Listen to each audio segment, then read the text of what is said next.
9 days after they threw her out, the blizzard was still winning. Wind hammered Sawtooth Hollow.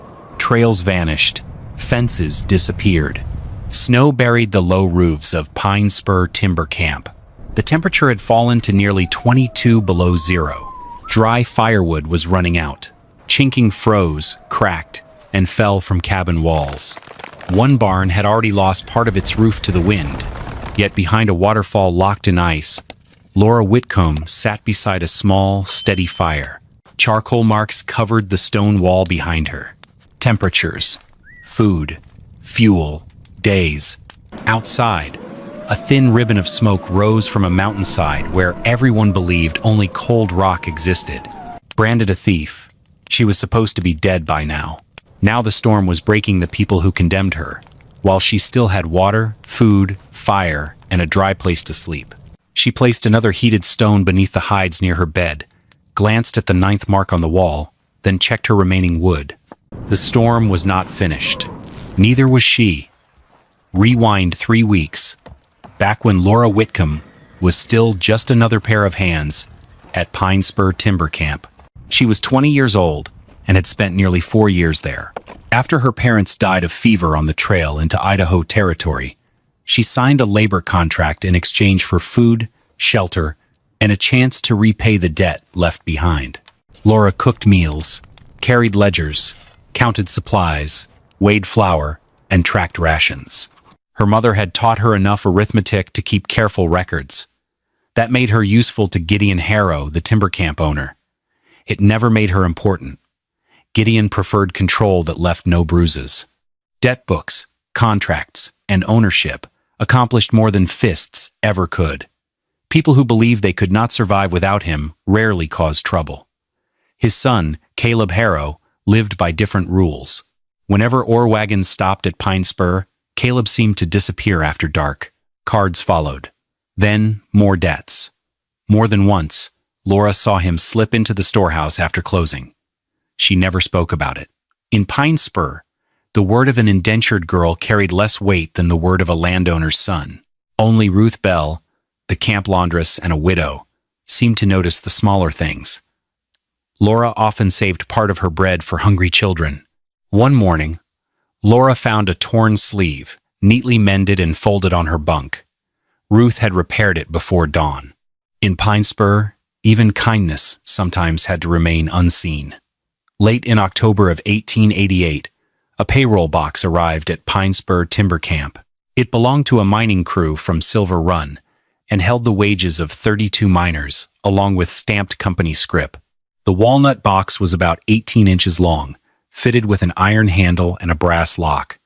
Jonas Vale, a mining foreman stopping over for the night, handed it to Gideon Harrow for safekeeping. That same night, Caleb Harrow lost heavily at cards. The 2 teamsters who won his money wanted payment before sunrise. They also threatened to tell Gideon exactly how much his son owed. After midnight, Caleb took the spare office key from his father's desk. He unlocked the office, carried the payroll box to an abandoned weighing shed. Pry marks appeared on a floorboard. The box disappeared beneath the planks. Caleb removed several silver coins, enough to silence his creditors for the moment. Then he planted a single piece of Silver Run scrip inside Laura's sewing pouch. By morning, the payroll box was gone. Caleb was the first person to claim he had seen Laura near the office the night before. A search followed. The scrip was found among her thread and sewing tools. Laura did not cry. She asked why the lock showed no damage, why nobody was checking the muddy footprints outside, why the spare key had not been accounted for. Gideon refused every question.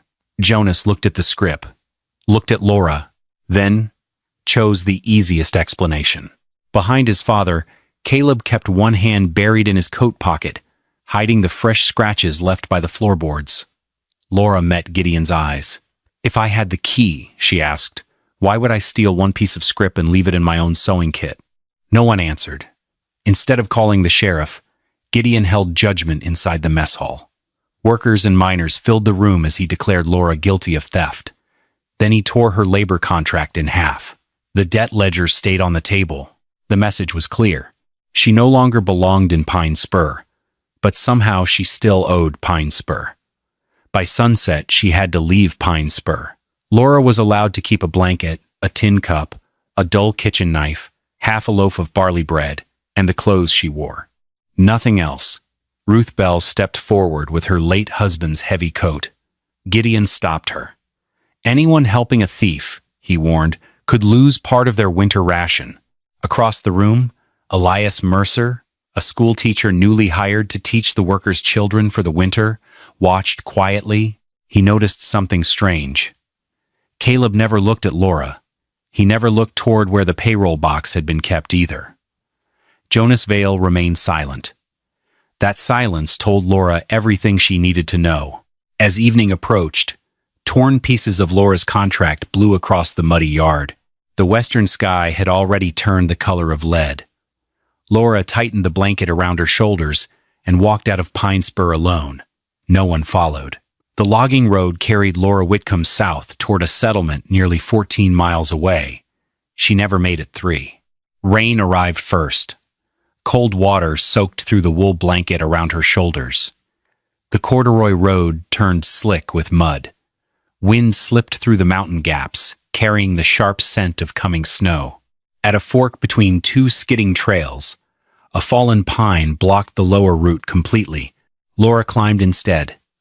There was no trail on the rocky slope above. She conserved strength the way she had learned to conserve flour, lamp oil, and firewood. She did not run. She avoided dark patches of ground that could hide holes. She drank from droplets sliding over stone, rather than kneeling beside an icy stream. Half the barley loaf stayed tucked beneath her dress, where it could remain dry. Whenever she stopped, she used tree trunks as windbreaks. Hours passed. Her hands began losing feeling. Her teeth clicked together. The wet fabric around her legs grew heavier with every step. The mountain offered no sympathy. The rain did not know she was innocent. The cold did not care who stole the payroll box. One mistake would kill her long before the truth had a chance to return. As daylight faded, another sound emerged beyond the rain. Water, steady, deep, relentless. Somewhere beyond the spruce forest, water was striking stone. Laura turned toward it, not because she felt hope, because it was the only direction left, besides lying down.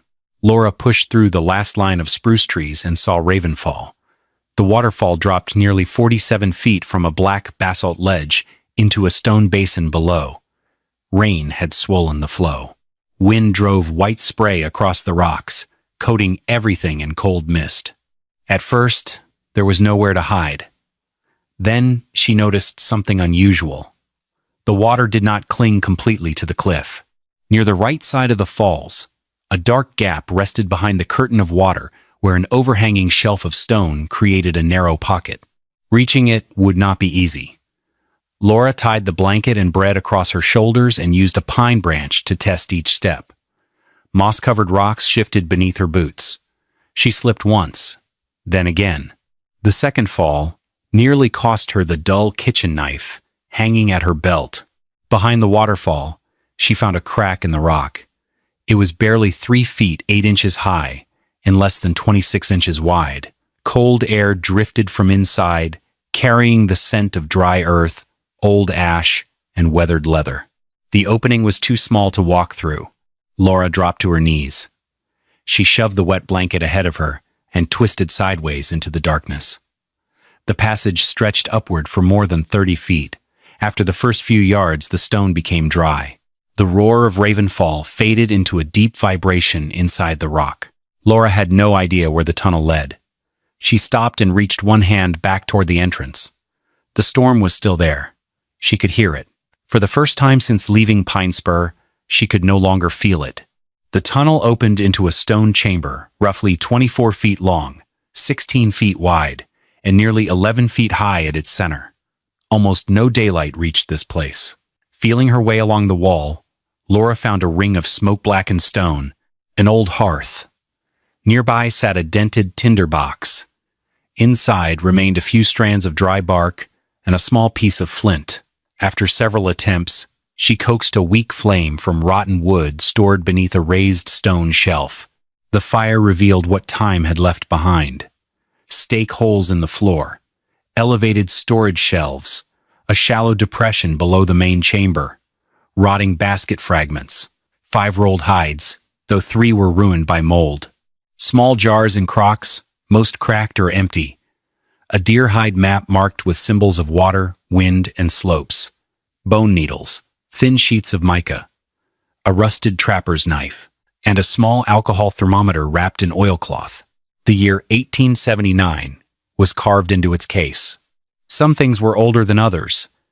The symbols and bone tools belonged to people who understood these mountains long before pine spur existed. Later, a trapper had added supplies of his own. This was not a treasure. It was the remains of a system. Much of it was gone. Much of it was broken. Laura picked up a snapped bone needle from the dust and set it beside the hearth. Whoever built this place had not left her a winter, only a chance to rebuild one. After warming her hands beside the hearth, Laura began taking inventory. Only 3 of the 8 jars and crocks remained sealed. One held dried camas and pine nuts. The top layer smelled old, but the center was still dry. Another contained hard serviceberry cakes untouched by mold. A third, sealed with beeswax, held willow bark, yarrow, and sage. A packet of pemmican had spoiled around the edges. Laura cut away the bad portion, tasted only a small piece from the center, then waited hours before eating more. The numbers were not encouraging. At best, the remaining food could last 12 to 15 days. The cache could support survival. It could not replace hunting. She counted everything else. 2 dry hides, 19 feet, of usable rawhide, sinew bundles, bone needles, a stone awl, a rusted knife worth saving, 3 good mica sheets, 2 clay bowls. Then she took a piece of charcoal and marked columns onto the stone wall. Food, fuel, dry materials, materials to salvage, repairs. The thermometer read 42 degrees inside the chamber, 34 near the entrance. Outside, water on the rocks was already beginning to freeze.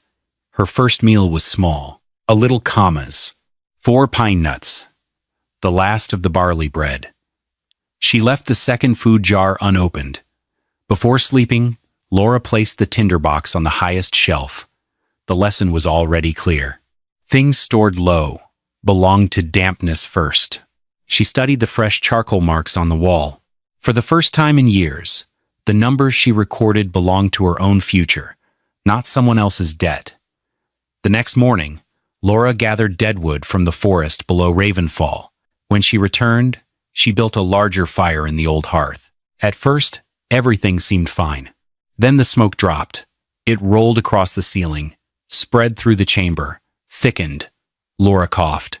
Her eyes watered. The more she tried to push the smoke away, the worse it became. She smothered the fire with damp soil and crawled toward the entrance for air. The shelter had not failed. The system had. Using a small flame and a loose strand of wool, Laura tested the airflow. Near the ceiling crack, the wool barely moved. That led her back to the deer hide map. A winding symbol pointed from the hearth toward a high ridge mark. Behind a stone shelf, she found a narrow passage leading upward. At the end sat a vent clogged with roots, pine needles, dirt, and an old bird nest. Working with a sapling pole, a stone awl, and rawhide cord, she cleared what she could. Twice, she nearly lost her footing. Back at the hearth, Laura tried again. This time she burned a small bundle of bark beneath the flue first, warming the air column before adding wood. The smoke trembled. Then it rose. Laura leaned close to the hearth and waited several more minutes. Only when the smoke failed to return did she trust it. Over the next 6 days, Laura turned the damaged cache into something that could actually function. She did not try to heat the entire chamber. Instead, she built a smaller world inside it. Using willow branches, she formed a low frame on the highest and driest section of floor. 2 good hides became the walls of a sleeping enclosure. A third hide, trimmed to remove mold, became an outer layer near the entrance. She left several inches of air between the layers. Still, air held warmth better than thick material alone. A shallow drainage trench carried moisture away from storage shelves. Old supports were rebuilt with rawhide fasteners and raised higher off the ground. Damp materials were moved closer to the passage where they could dry. Not every improvement worked. One hide hung too close to the stone wall and came back wet the next morning. Condensation. The rock itself was stealing warmth. Laura rebuilt the bedding with a gap between hide and stone. Later, a shelf collapsed beneath a crock. The container survived. Barely. She replaced the shelf with a lighter wooden frame lashed together with sinew. For heat, Laura warmed 4 river stones beside the fire. She never placed them directly in the coals. Wrapped in scraps of hide, they rested beneath her bedding. On the 7th night, the first test arrived. Outside Ravenfall, the temperature hovered near 18 degrees. Inside the sleeping enclosure, it reached 52. One small bundle of wood, clean smoke, dry hides. Laura wrote the numbers on the wall. Day 7. Outside, 18. Bed 52. One bundle. Smoke clean. Hides dry. Beyond the waterfall, ice teeth began forming along the cliff face. Inside the chamber, Laura finished a small meal, returned the food jar to the highest shelf, and checked the fire one final time. The system was not finished, but for the first time, it had survived a night cold enough to kill anyone still wandering outside in the rain. Before lying down, she placed the broken bone needle beside the new charcoal entry. Neither object provided warmth. Both proved that someone had once learned these lessons here. And now, so had she. The first cold test proved that Laura could stay warm. It did not prove she could survive the winter. Food was now the real problem. The remaining commas, pine nuts, and serviceberry cakes could stretch perhaps 10 more days if rationed carefully. The salvageable pemmican was nearly gone. If snow buried the ground before she found another source of food, the shelter would become little more than a slower way to die. So Laura turned her attention to the deerhide map. She could not read the symbols as language, but patterns began to appear. A wavy line near a circle. 3 short marks beneath a slope, a shape resembling rabbit tracks. A double line leading southeast from the chamber. She tested each clue against the mountain itself. The wavy mark led through a low passage to a spring flowing from a crack in the rock. The water was cold, but it had not frozen. The rabbit symbol matched a patch of willow below a ridge where snowshoe hair trails crossed the ground. Laura repaired the damaged trap with a piece of spring steel taken from the old tin box. She built additional snares from rawhide and sinew. For 2 days, she caught nothing. One snare was dragged sideways. The bait was gone. The loop had never closed. The trail was too wide. She moved the snares into narrow willow gaps, where an animal would have only one path forward. The next morning, a snowshoe hare waited in the 3rd snare. Laura showed no excitement. She cleaned the animal carefully, saving the meat, hide, sinew, bones, and even the small amount of fat. Nothing was wasted. Nothing could be. Before nightfall, she set one of the rabbit's leg bones beside the hearth. Later, it would become another tool. In Pine Spur, she had been accused of taking what did not belong to her. Here, she was learning how to honor everything she took. Back in Pine Spur, believing Laura was dead was becoming convenient. Caleb told Teamsters she had probably fallen into a canyon.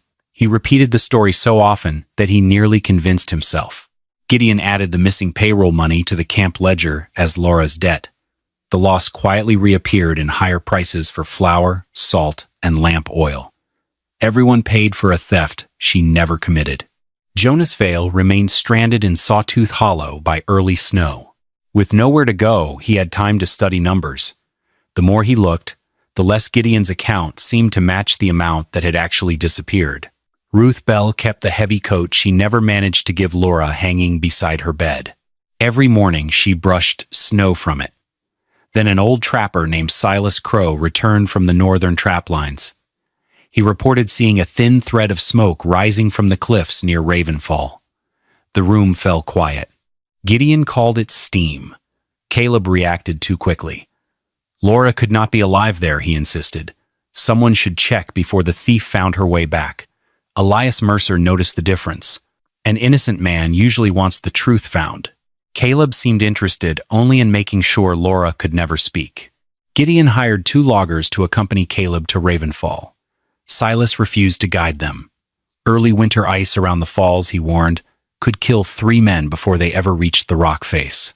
After that, Silas lost the privilege of buying salt on credit from the camp's only company store. The pressure on Laura was no longer coming only from the weather. The world that cast her out was beginning to realize she might still be alive. That evening, Ruth took the coat from its peg, folded it carefully, and placed it inside a canvas sack. Silas Crow never guided Caleb to Ravenfall. 3 days later, he went alone. Instead of following the creek bed, he circled along an eastern ridge, where the wind had swept much of the snow away. Laura spotted him first from a narrow ledge above the falls. The restored trapper's knife rested quietly in her hand while she watched. Silas never called her name. About 20 yards from the lower passage, he placed a small bundle on the snow. Salt, 2 pieces of wire, a scrap of canvas. Then he stepped back. Only when he turned to walk away did Laura step out from hiding. Silas paused, looked back, and with a trained eye, immediately took in the details. The smoke rose clean and straight. Tracks had been erased from the obvious approach. Water was draining away from the sleeping area. Rabbit hides stretched on willow frames. Firewood sat in carefully measured bundles. Work, not luck. Inside the chamber, he recognized techniques he had seen decades earlier among mountain travelers and Shoshone camps. A cold sump below the living space. Elevated storage.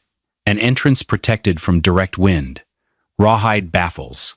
Markings that tracked water routes and winter travel. He could not read every symbol on the deer hide, but he knew the people who made it understood the mountain as a connected system. Before leaving, Silas warned her. Caleb was looking for her. The air pressure was falling. Birds were staying low. The wind had begun shifting from north to northeast. A major storm was coming. Laura did not ask whether he was certain. She simply counted her remaining bundles of firewood. As he passed the wall, Silas touched one of the charcoal entries. He offered no praise. "The person who built this place," he said quietly, "would recognize what you're doing." Then he walked back into the snow.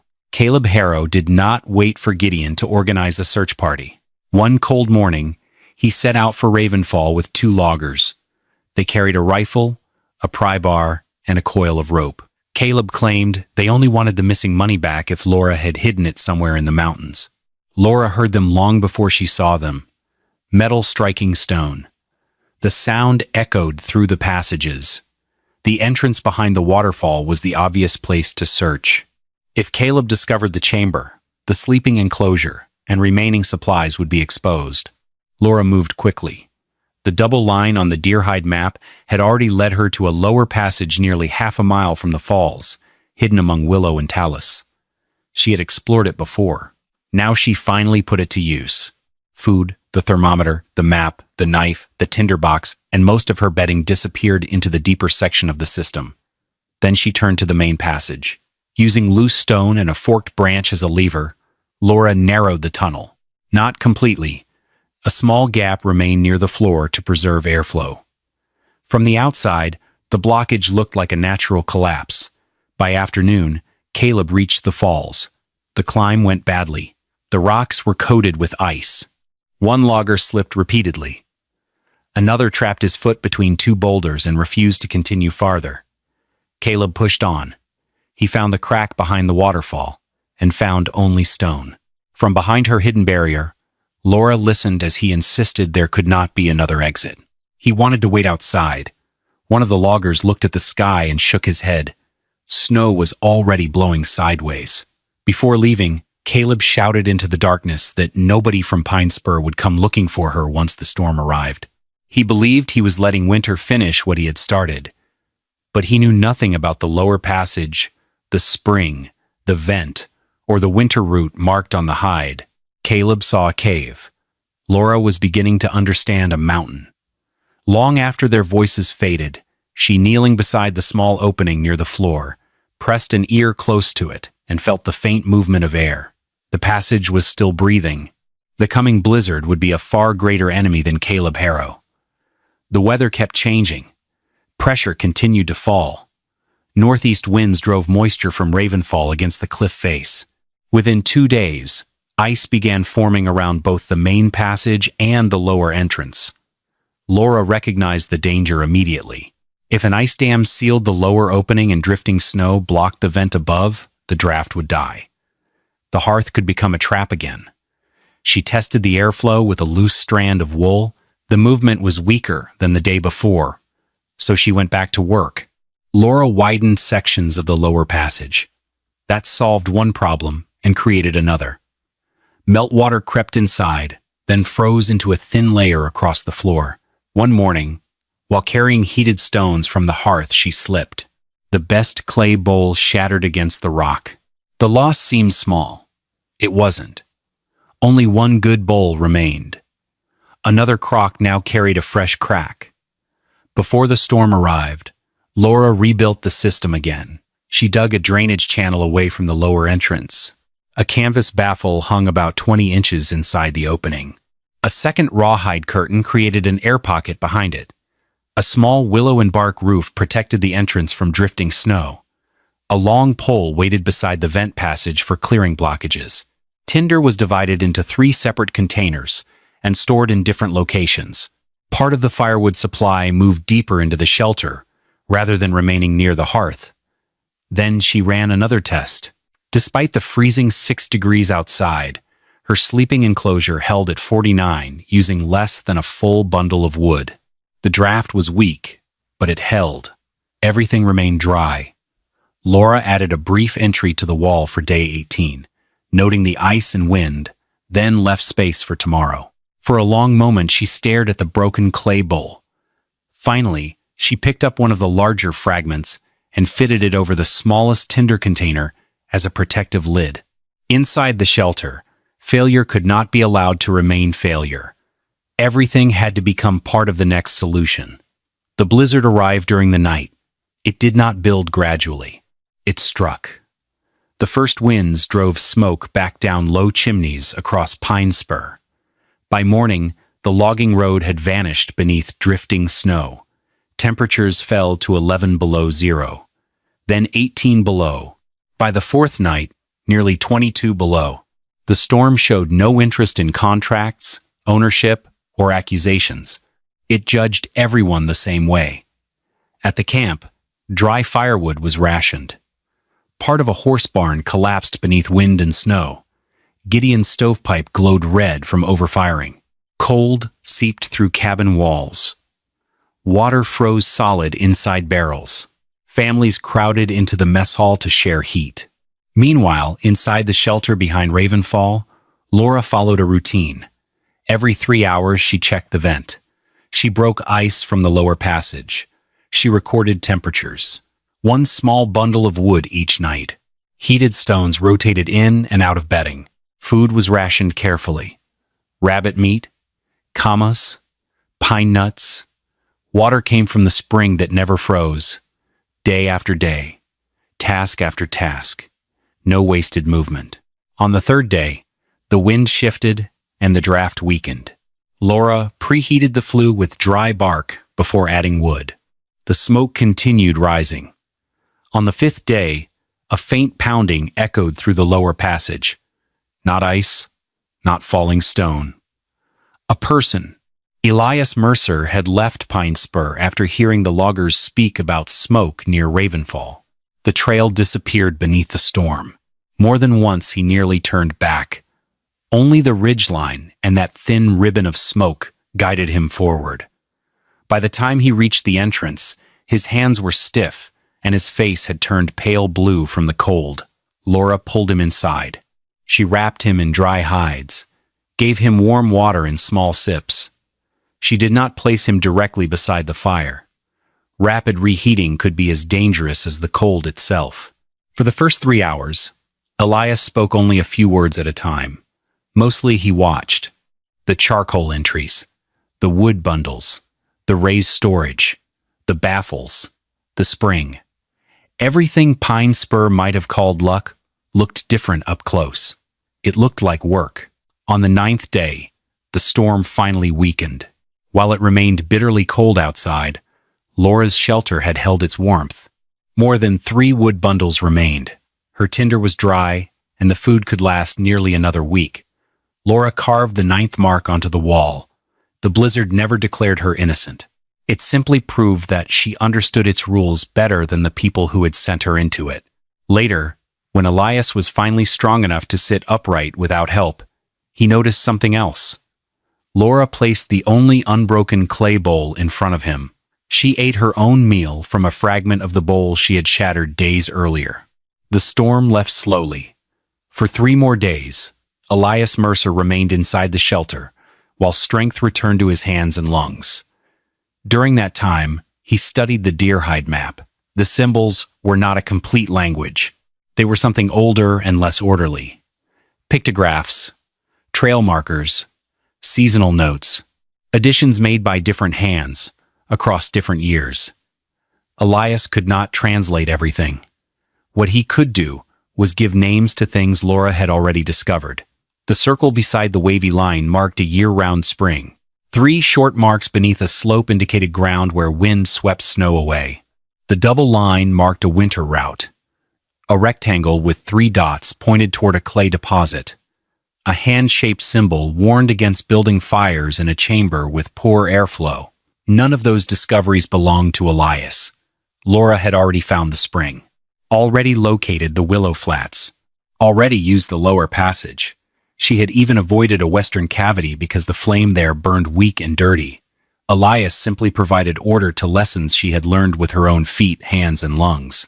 When Laura described the missing payroll box, other details returned to him. Caleb refusing to meet her eyes, Gideon dismissing questions about the lock, Jonas mentioning that the numbers did not add up, the abandoned weighing shed mysteriously locked after the theft.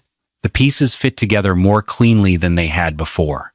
Elias offered to bring Laura back to Pine Spur immediately. She declined.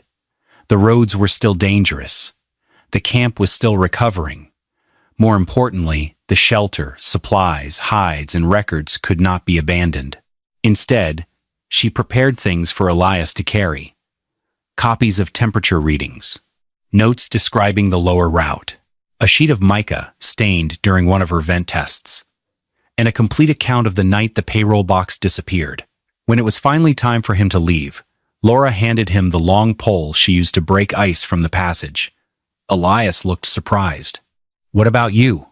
"I made another one," she replied. Before stepping outside, he hesitated.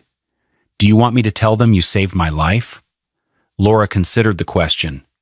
Then she shook her head. "Just tell them the truth," she said. "Tell it in the order it happened."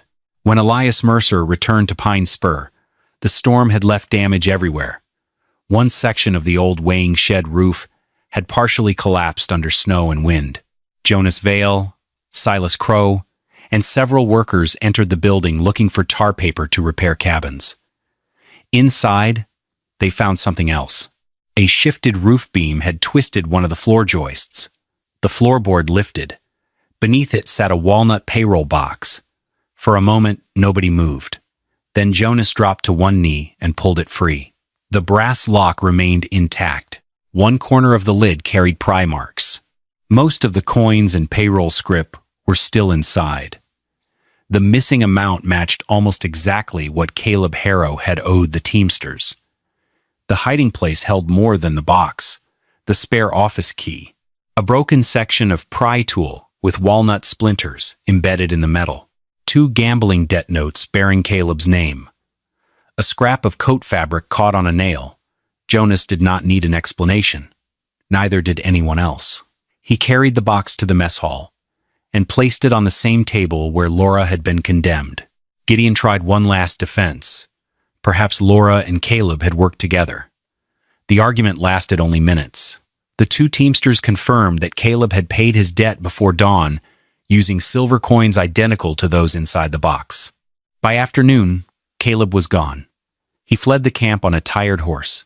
Sheriff Amos Pike, arriving after the roads reopened, intercepted him near the Southern Bridge Station. 2 additional Silver Run payroll vouchers were found in his saddlebag. The law arrived after the storm. The evidence had arrived first. That evening, the walnut box rested in silence at the center of the mess hall. Jonas stood looking at it. Then he looked toward the empty place where Laura had once stood alone before the entire camp. He did not say he had been deceived. He said something worse. I chose to believe the easiest answer. No one argued with him. 3 days after Caleb Harrow was arrested, Gideon made the journey to Ravenfall. He did not bring a rifle. He brought Elias Mercer, Jonas Vale, and Sheriff Amos Pike. The camp no longer belonged entirely to him. Workers were demanding to see the debt ledgers. Questions were being asked about food prices, missing wages, and the extra charges added after the payroll box vanished. The reputation Gideon had tried to protect by sacrificing Laura was collapsing faster than the barn roof lost during the blizzard. They entered through the lower passage. Inside, Laura was not standing in the center of the chamber waiting to be rescued. She sat near the fire, repairing a rawhide strap. Sheriff Pike spoke first. The evidence had cleared her name. Caleb had stolen the payroll box. The torn contract, the expulsion, and the decision to force her into dangerous weather would all become part of the official record. The debt Gideon claimed she still owed carried no weight without proper accounting. Gideon tried to defend himself. He had acted on the evidence available at the time. Laura looked up. "You refused to check 3 things," she said. "The lock, the footprints, the spare key." The chamber fell silent again. No one raised a voice. No one needed to. Laura returned her attention to the strap in her hands. "I'm managing fine," she said. Nothing more. Gideon had no answer. After a long moment, he turned and walked toward the lower passage. The others followed. At the entrance, he ducked beneath the rawhide baffle Laura had built with her own hands. For an instant, the man who once decided whether she belonged anywhere at all had to bow his head to leave a place she had created herself. Then, he disappeared into the daylight. His retreat was the final judgment. Laura never moved back to Pine Spur.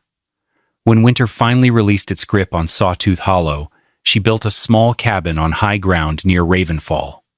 The chamber behind the waterfall remained part of her life.